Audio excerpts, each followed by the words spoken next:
Good afternoon, everybody, to the Thursday seminar of the IFT. Today it is my pleasure to welcome Andres Perez from IFLP in La Plata, Argentina. And the title sounds very intriguing, I have to say. Hunting dark matter signals with deep learning at the LHC. So combining three interesting topics, and I'm curious what he will tell us. Andres, please go ahead. Okay, thank you very much, and thanks to the organizers for this invitation, right? So my name is Andres Perez, and I'm going to present you this work about dark matter signals at the LHC with deep learning techniques. And this is a work in collaboration with Ernesto Arganda over there in the IFT, and with Aníbal Medina and Alejandro Sigman from the La Plata Physics Institute. So let me talk you about the plan for my talk. First of all, I'm going to discuss a little bit about the models and the surface generation. We're going to discuss the simplified models that we are considering and how to reduce a little bit the free parameters that these models have, analyzing the kinematic features of the process that we are looking for. And we are going to define a set of benchmark models, right? We're going to simulate processes, and with this data, we're going to analyze it with neural networks with two approaches. The first of all will be an event-by-event approach, and the second one will be combining events to form histograms. And this approach, we will see that it's much better. After that, I'm going to talk a little bit about the flexibility of the method, and in particular, an interesting property that we have found, and it's that the performance of these networks will not change, will not be modified significantly with the total number of background events, and this will be very handy.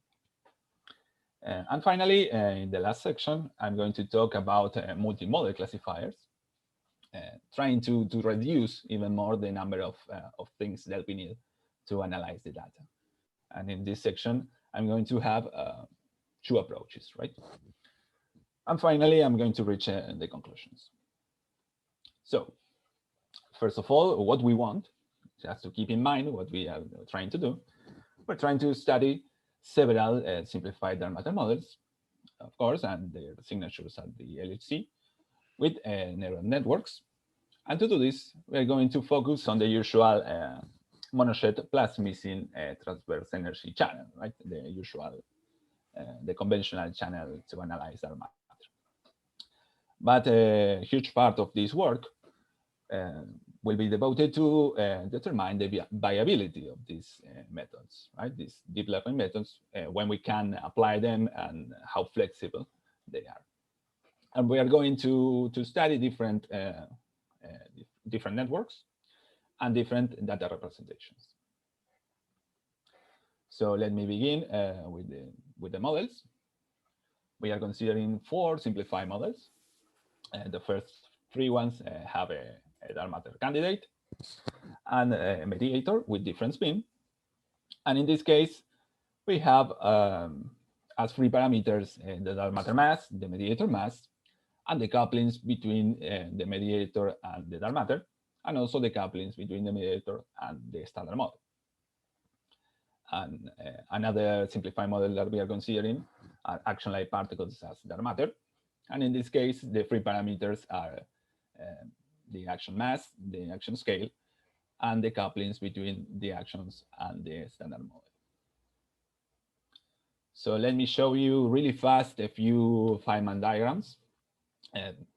So we are focusing on the monojet plus missing energy channel. So we are asking for final states with dark matter and jets, right? So for this spin 0 mediator, we have these kind of diagrams where we have always a top loop, right, involved, because the mediator and the coupling between the mediator and the standard model is proportional to the Shukawas. This is just to see how the diagrams are, right? And in the spin 1 case, we have these kind of diagrams, and this is the kind of things that we have, for example, with the neutralino, right? With the SUSY neutralino. The spin case 2 also involves the same kind of diagrams, but also we have couplings with the gluons. And this is some sort of gravity-mediated models. And finally, for the actions, we have these kind of diagrams where the coupling also with the gluons is important. Of course, we have to consider the standard model background, and in particular, our main contribution, our main channel, will have in the final state a Z boson and jets, and with the Z boson going to two neutrinos, right? And these diagrams are similar to the spin 1 case, right? So we have our processes, and our information is the kinematic features of the monojet, right? We have the transverse momentum of the monojet, we have the pseudo rapidity, and also we have the azimuthal angle of the monojet, right? So I am showing you here some examples for these simplified models, and also for the standard model in black of the kinematic distributions of these variables, right? And analyzing these kinematic distributions, we can see several things. For example, that the coupling values do not modify these kinematic distributions, right? The coupling values are very important to determine the total amount of signal that we are going to get, but they do not modify these kinematic distributions, right? These are fractions of events. So for models with a mediator, we only have two free parameters, the matter mass and the mediator mass, that will modify these kinematic distributions. And in the case of the action-like particles, the distributions are also independent on the action mass and the action scale, as long as they are, as the mass is really small, much lower than 1 GeV, and the action scale is really high, much more than 10 GeV, for example. So for the action-like particles, we don't have any free parameter. We will only have one kinematic distribution, right? This one in red that we're showing here. I'm talking about these kinematic distributions because they are my input data, right? And we also can see that the azimuthal angle distribution in the bottom here does not show any useful structure to discriminate between models or between the standard model and the simplified models, right? So let me tell you a little bit more about the models with the mediator. We have said that the coupling values do not modify the kinematic distributions, and that we have the masses that they do modify it, right? But if we divide the parameter space according to the mediator status, we can see that we can reduce the relevant parameters in each case, right? With mediator status, I mean if the mediator is produced on shell or off shell, right? So in these plots, I am showing the off shell case. So look at the masses, right? This is off shell. And on the left, we have fixed the dark matter mass, right? And we modify the mediator mass, and we can see that the kinematic distribution is always the same, right? And on the right, we have the opposite case where we have fixed the mediator mass, but we modify the dark matter mass, and we have a range, right, for the kinematic distributions. So in the end, if we divide the space according to the mediator status, we only have one relevant parameter space. So this is very useful because we can describe our whole parameter space with fewer models, right? So we define these 10 benchmarks, right? For the actions, we only have one benchmark. We only have one model because we have no free parameters. And for models with a mediator, we are going to consider three benchmarks, one on shell, one off shell, and one off shell by phase space. And by phase space, I mean that the energy of the collision is not sufficient enough to generate, to produce an on-shell mediator, right? So with these 10 benchmarks, we can describe the behavior of our simplified models, right? So with MathGraph, we generate events for these benchmarks, and we use Pythia for Parton shower and hadronization, and we use also Delphis for the detector level data, and we are going to consider Atlas with this generation level cuts and this energy, right? So we simulate 1.5 million events of standard model and 0.5 million events of each one of these benchmarks. So we have now our data. Let's try to analyze it with neural networks. So let me talk a little bit about deep neural networks in 2 slides about how is that they work. In this case, we have supervised learning. So we need to train our DNN, our deep neural network. We need 2 data sets. Right? The first one is composed with the standard model events, and we have a 0 for each one of these events. Right? A 0, it's the label of each one of these events. And we have the second data set with new physics events, and we have a 1 as label, right? So we want to train our DNN with these 2 data sets, and the output that we are aiming is a number. We want a 0 if we are testing a standard model background, or a 1 if we are testing new physics, right? So each DNN tries to discriminate samples with signal against samples with no signal, right? Standard model versus new physics. And another important thing is that we train each benchmark versus a standard model individually.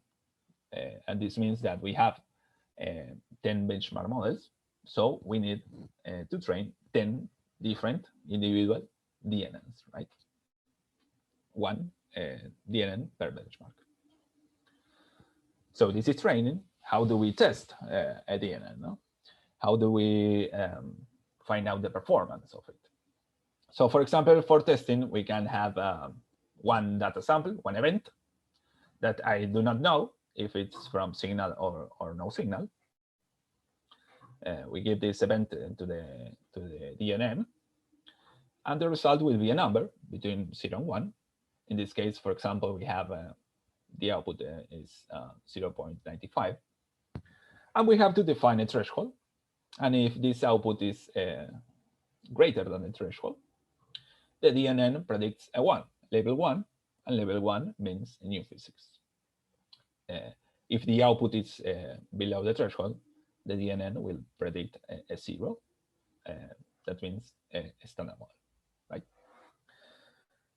So I have to test it, and to see the performance, I have to give new data to the network. But I know if the data is from standard model or from new physics, because I have simulated the data, right?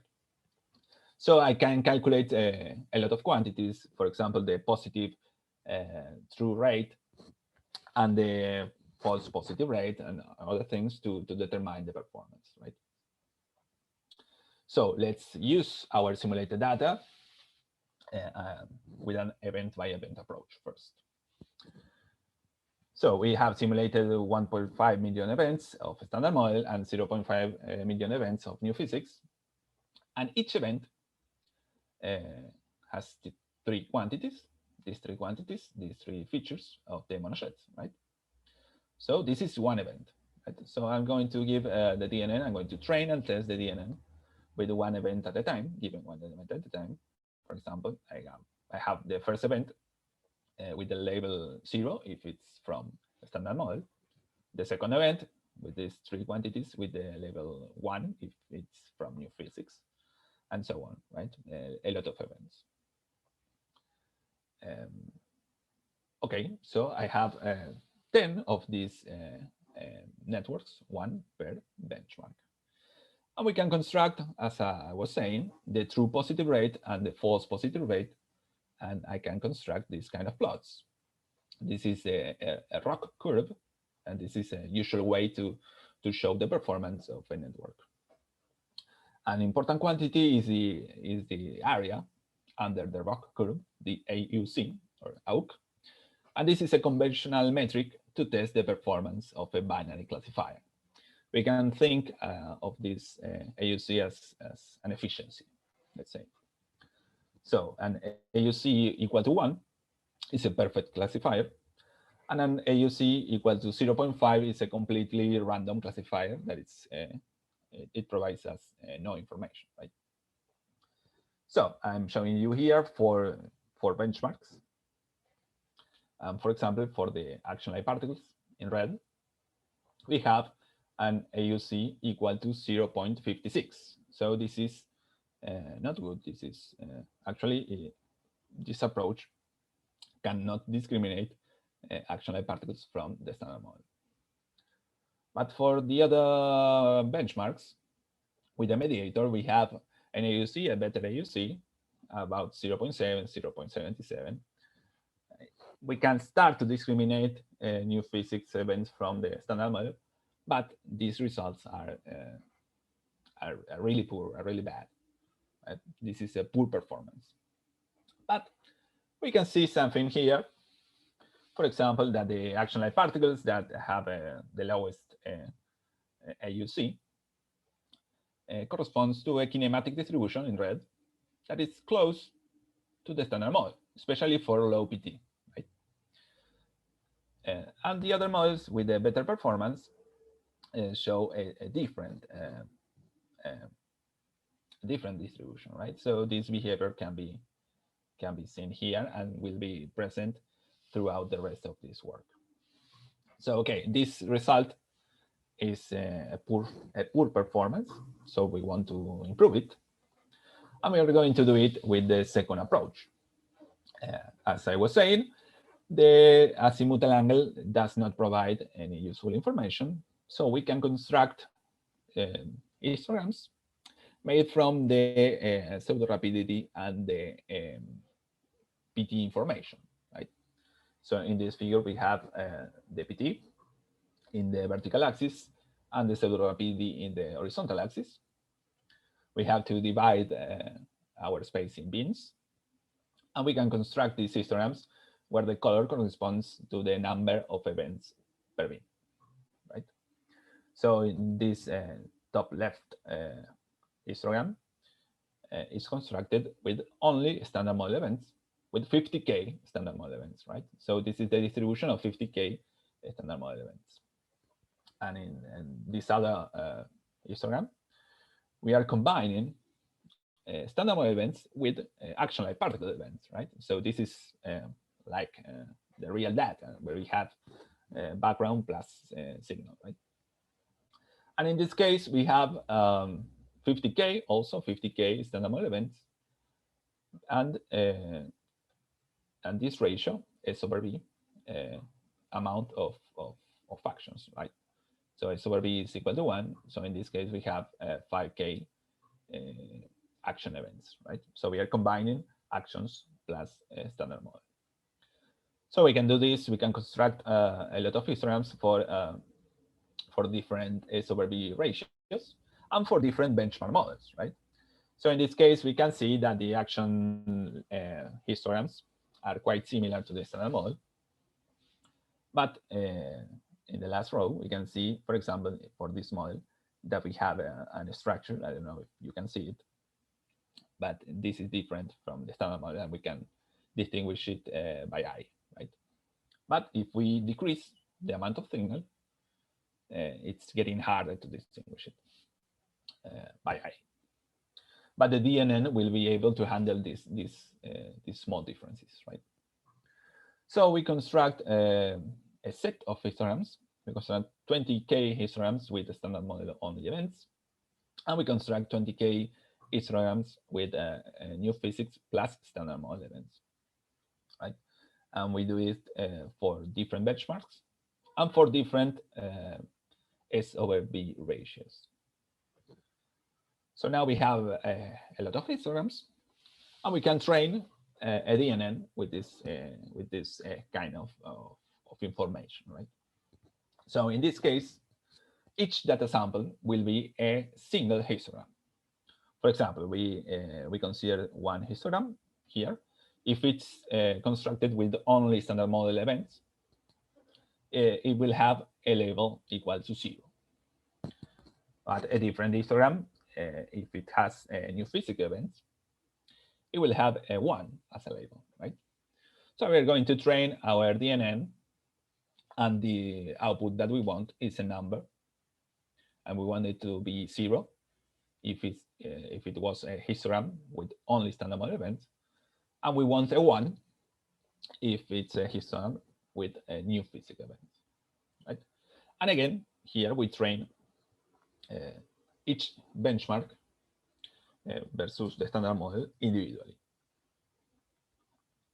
And let me stress here that this is the difference between this approach with the previous one, that each histogram is constructed with several events, right?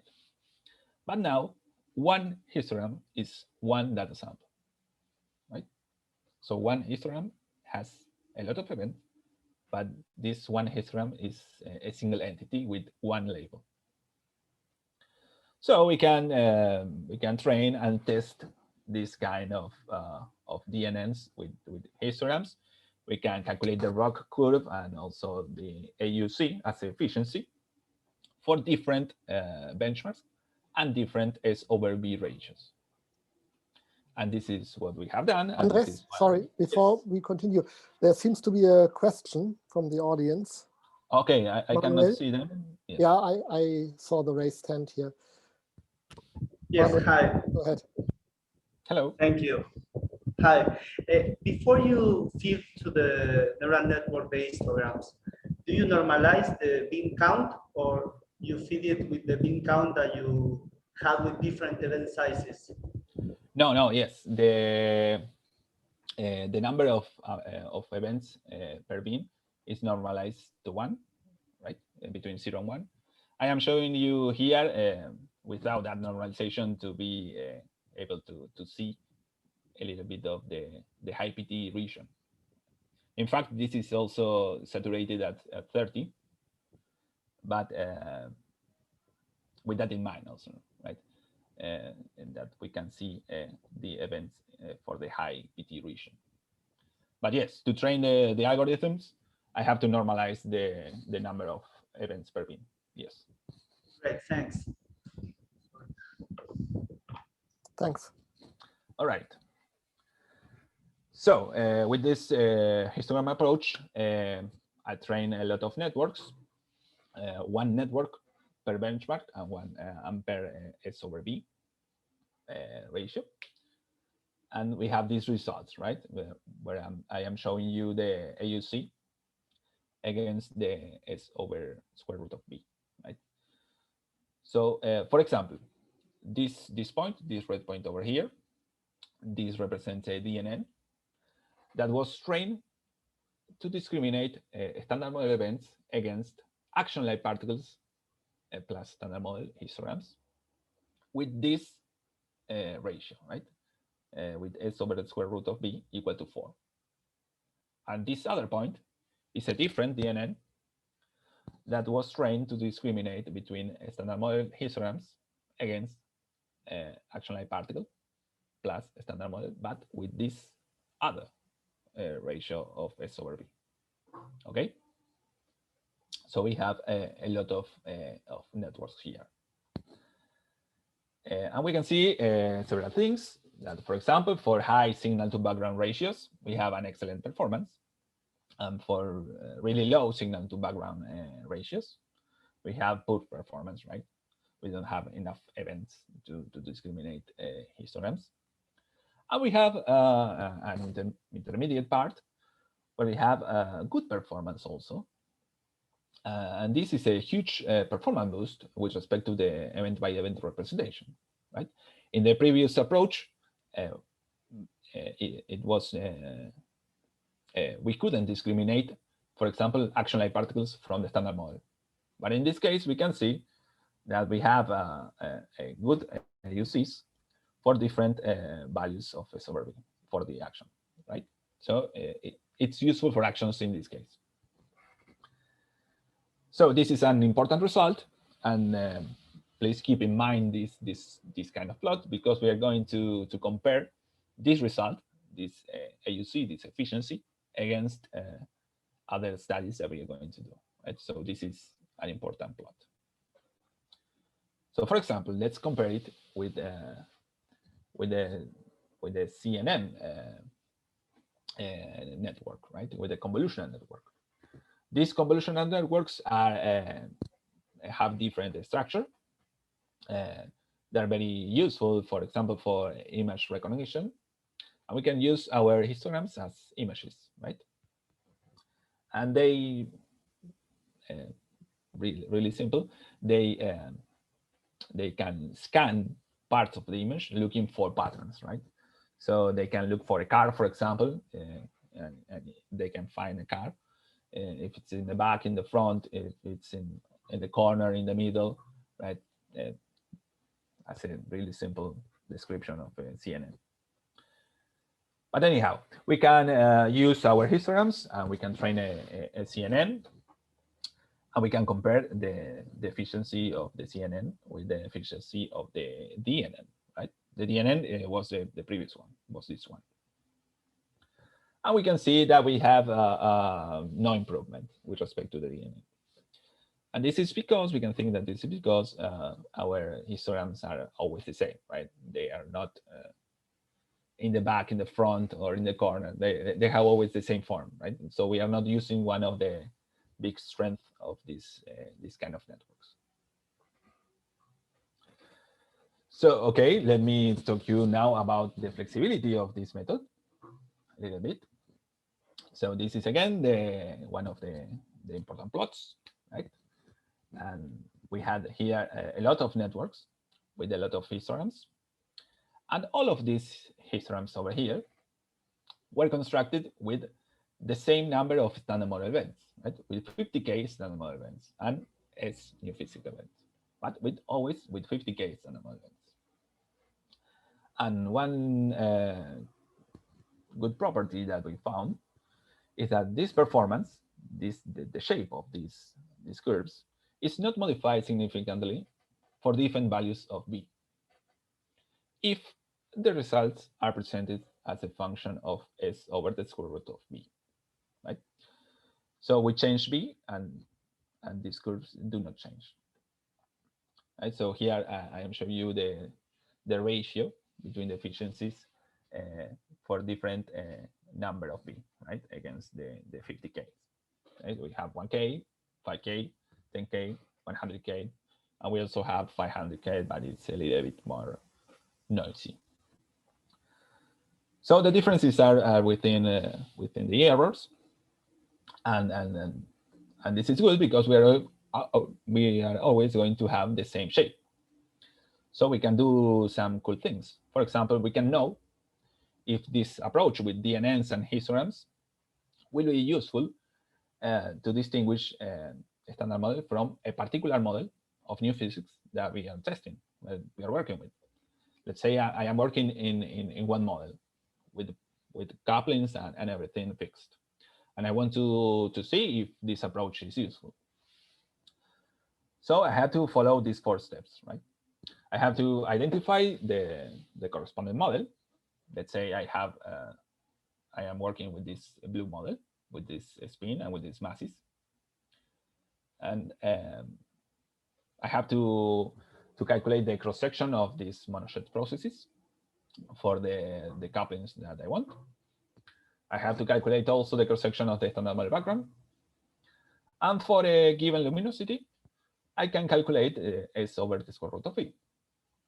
So let's say I do all of this, and S over the square root of V is equal to 1 for my model, right? for my blue model. So I go here as S over the square root of B equal to 1. And I see that the efficiency of this approach will be 0.95, something like that. So this means that this approach will discriminate my new physics model from the standard model. And on the other hand, if my S over square root of B is equal to, let's say, 10 to the minus 2, I don't have a good performance, right? And this approach will tell me nothing. On the other hand, and also related to this, we can have an idea of the luminosity that we need to obtain a certain efficiency that we want, right? So in this case, we have to change the last step. We have to look at the AUC, at the AUC that I want. Let's say I want at least an AUC of 0.8. So I go here. 0.8 corresponds to this value of 0.3 of S over the square root of B. Right? So with this equation, I can estimate the luminosity that I need to achieve that efficiency. Of course, this is under ideal conditions, right? But I can do this because this shape is independent of V. So let me tell you really fast about more properties and things that make this approach very flexible. So first of all, a DNN is prepared to handle the same kind of data that it was trained with, right? So if I train a DNN with to distinguish apples from glasses, I want to test apples or glasses. So what happens if I test oranges, right? So this is what we want to see here. What is the performance when the test and trained data samples are not matching, right? If they match, we're going to call the efficiency AUC true. And if the train and test samples do not match, we're going to call this efficiency AUC wrong, right? So for example, let's say that we have test and train data samples generated with the same benchmarks, but with different S over V ratios, right? Different S over V ratios are different coupling values. So for example, we have data from the collider with new physics and with this S over square root of V, right, with this value. What happens if we test this data with DNNs trained with this other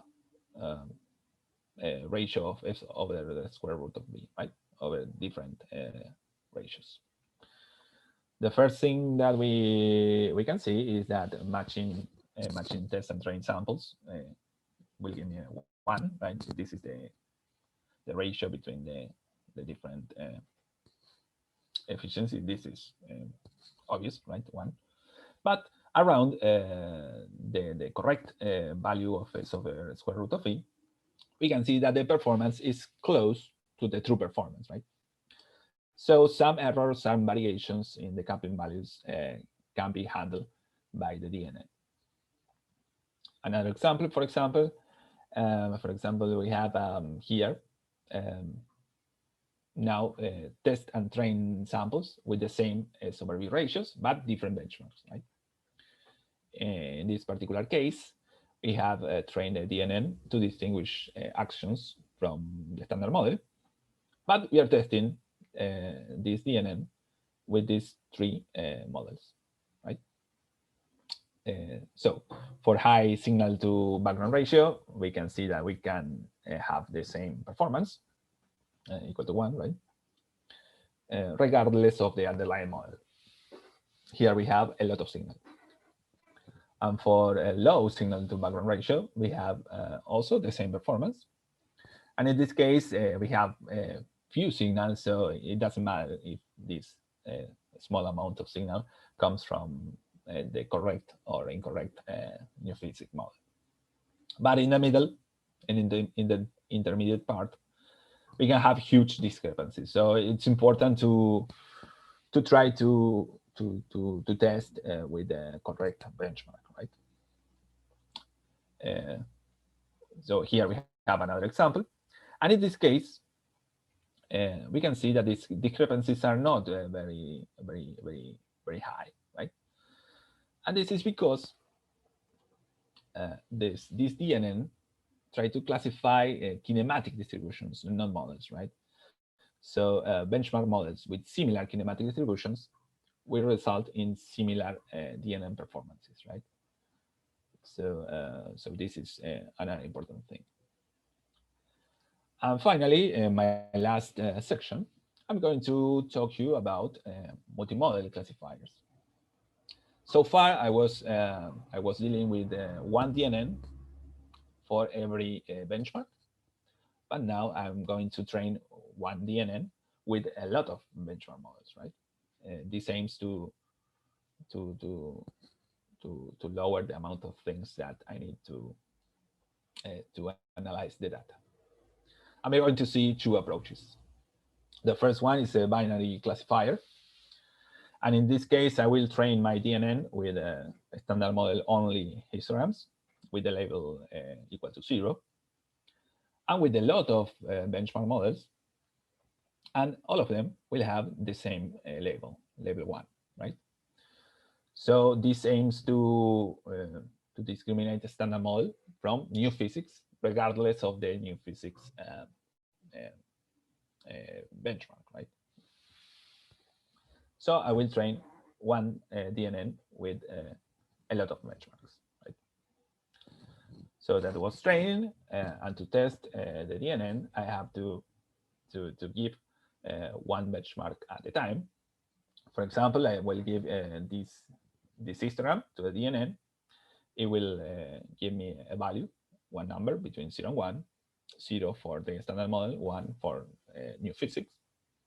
And again, we can construct the RAC curve and the AUC as a performance, right? And this is what we have done. And also we are comparing with this approach. And we can see that we have good performances and even a small improvement in the performance, right? But the good thing here is that we are dealing with only one DNN describing all the benchmark models, right? And another thing we can do is test this algorithm with completely new data, with data generated with completely new models that the DNN has never seen. And in this case, for these 7 new, completely new models, we can see that we have also good performance and even also a small improvement. And this tells us that information about many models is helping this algorithm to discriminate the standard model from any new physics model. And finally, we take a step further and we deal with this multi-class classifier. And in this case, we want to also train the DNN with several benchmarks, but we are going to give a different label to each benchmark. And in this way, this algorithm will point towards the most likely benchmark, right? This will tell me, okay, this data is coming from the benchmark number 3, for example. So this is training also. I'm training with several benchmarks. And again, I'm going to test them with one at a time. But now, instead of only one number as a result, I'm going to have 8 elements, one array of 8 elements. For example, this one I have here. And each element corresponds to one model. Yes. So the value of each element is the probability that the histogram comes from each one of these benchmarks. So in this example, for example, in this example, I have that the most likely benchmark is the benchmark number 3, right? So again, I can construct the AUC, and we can see here that we have a good discrimination power, for example, in the red curve, to discriminate actions from the other benchmarks, right? So we can point out towards the actions or towards the standard model or towards each one of these models, right? And another way to see the results is to construct histograms of the frequency of occurrence. And we have 2 examples down here. On the left, we are testing action-like particle histograms, and the actions have a label 1, right? So I'm giving the network action-like particle histograms, and the network is predicting me the model number 1, right? For this blue ratio of S/V, right? So I'm giving actions, and the model is predicting me 1, and 1 is actions. So I'm giving actions, the model is predicting me actions. If we reduce the S/V ratio, the algorithm also predicts actions, yes, in green, but also predicts that some of those examples are standard model, right? And if we decrease even further the S/√B ratio, we can see that it has a harder time to discriminate things. And in fact, it cannot discriminate anything. So this is good predictions, right? And for this other example, I am giving the DNN models with level 6, and the DNN is predicting me, okay, well, this is the model 6. Okay, this is good. But what happens if I give the model, I give the DNN models that are completely new? What are the predictions now? For example, on the left, I'm given this kind of histograms with this model, and the prediction of the DNN is model 4. And model 4 is this one down here, right? And we can see that it has the same mediator spin, the same mediator mass, and similar similar data matter masses. Okay, so this is a good prediction also. But in this case, when I try to test with this model, the DNN predicts model 6, and model 6 is this one. And we can see that the masses are completely wrong. So is this a bad prediction? And yes, the answer is no, because the model, again, is trying to predict compatible kinematic distributions, right? So these 2 models, the testing model and the predicting model, have kinematic distributions that are very similar. And more important, look that the model 0 is a standard model, and the DNN is not predicting a standard model, right? It's predicting new physics, and also in this case. So finally, here are my conclusions. We have analyzed dark matter signatures, looking at the monojet plus missing transverse energy channel for 4 simplified dark matter models, right? And one usual drawback of these supervised techniques is that we need to simulate a lot of data sets, one per model, right? Per dark matter mass, per couplings, and everything. However, when we look at the kinematic features, we can see that these features are independent of the coupling values. And in the case of the mediator, we can divide the parameter space according to the mediator status, and we can reduce the free parameter space. So we can describe family of models with a single data set. Then we use these neural networks to discriminate new physics from the standard model with 2 representations, an event representation that has poor performance, and also to the histogram approach. And we have seen that this approach is much better. We have tried the CNNs, but they show no improvement. And this was good because the CNN takes way longer time. And we have seen also that the method is quite robust and can handle small errors in incumbent values and can handle different benchmarks as long as they have the same kinematic distributions or similar kinematic distributions. And also an important property is that the performance is independent of the number of background events if we choose s over the square root of b as the variable, right?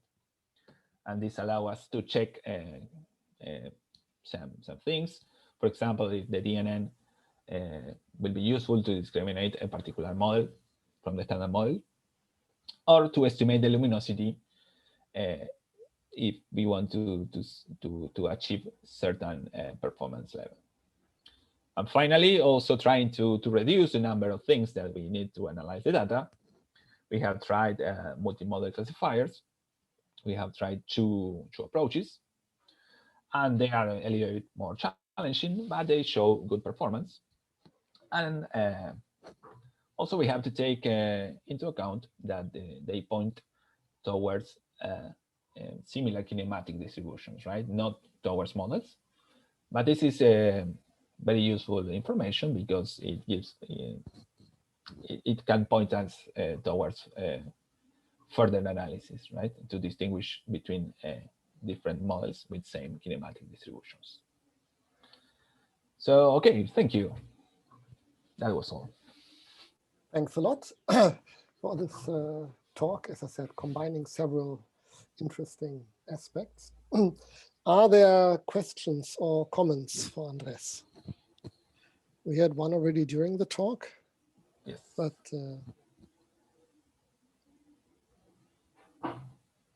nobody is raising his hand. Not Manuel. Okay, then I wait with my own one. Manuel, please go ahead. Thank you. Very nice talk. Very interesting. Thank you. I was wondering if why does the performance increase so much when we do the histogram compared to the event? It's because the event doesn't have kinematical information that is enough to discriminate, and when you do these statistical mixtures, what is the network seeing now that we are doing the histogram before that we didn't see before? Is there any way to know? Yeah, in the first approach, we are giving event by event. So it's looking at events, right? So despite that having a lot of events, histogram is trying to reconstruct these distributions internally. With the histogram approach, we are giving the distribution of the events, right? Not events. We are giving the kinematic distributions. So the kinematic distributions are more different than that event by event data, and this is easier for the DNN. How different? How much do you improve with the neural network if you try like a simpler approach, like using this an estimate of the distribution and then performing a hypothesis test on a signal plus background data? How good is the neural network at finding things in the kinematical distribution that you can see by the naked eye? That's like if you go to the histogram level, if you already have that in the sorry, I'm putting the camera so I can move my hands. I'm not seeing you, right? No, yeah, now with the camera. Sorry. Hi. Yeah. Okay. Like if you have the histogram and you can see a feature at the naked eye. Yeah. For example, this is very easy to discriminate. This one from the standard model, right? You so if you do like this, you have this probability density at the histogram for the standard model, and then you perform a hypothesis test, and you can see if you can reject the standard model hypothesis on the histogram of the bottom row. That would be like the naive approach to tagging. Yeah. Is it as good as the neural network? Is it worse? How would you do it?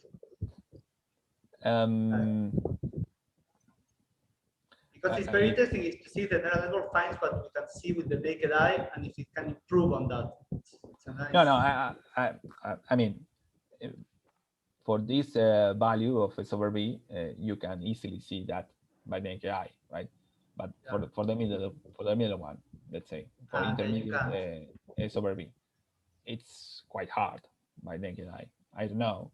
Okay, there's a little point over here, but maybe also in the standard model case we can have also a little point over here. Yeah, you so for intermediate, of course, for intermediate S over B ratios, the DNN will be a lot of times better than your eye. Yeah, or like if you do this naive test, like a benchmark, like you do the ratio of your density to the standard model estimated density that you have, and you can put a threshold there also and classify like a naive benchmark. I think the neural network should be a lot better than that. Yes, I think so. I was wondering. Yes. For example, the action-like particles, I think it's better to see.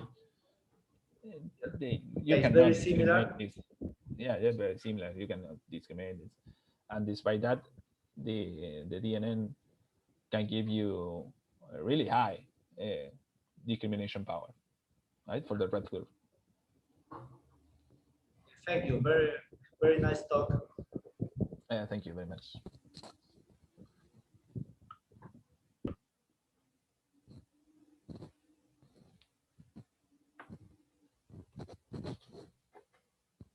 I was muted because of background noise.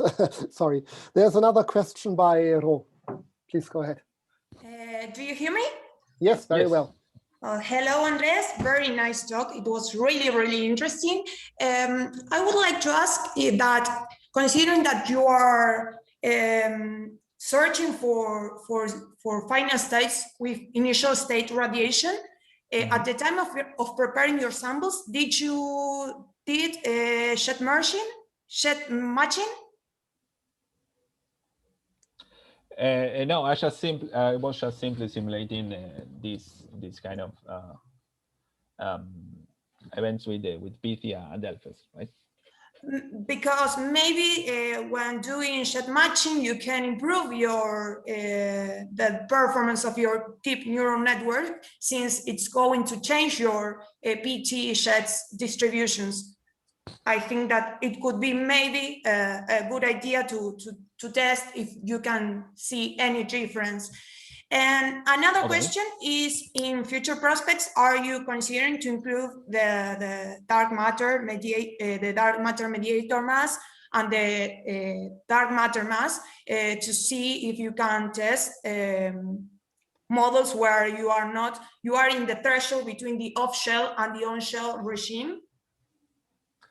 You mean just in between these? Yes. Do you have any idea in this case?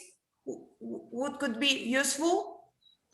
Yes, this approach is also useful in those cases, because we have constructed a lot of samples, right? And we have seen that the kinematic distribution is not very different for different cases. It has a range, right? So yes. This is a case, for example, for the off-shell case, right? So it goes, if we are increasing our dark matter mass, it goes from the standard model up to this blue curve, right? Right. And this is for the on-shell, and for the off-shell, sorry. And if we go to the on-shell, slowly changing the masses, it's like the kinematic distribution is it's modifying within this range. Okay, perfect. So it can be useful to distinguish in this case between standard model and new physics, even if you are in that threshold. Okay, thank you so much. So an important thing is that because of this, because the kinematic distributions are moving in a range, we have the degeneracy, right?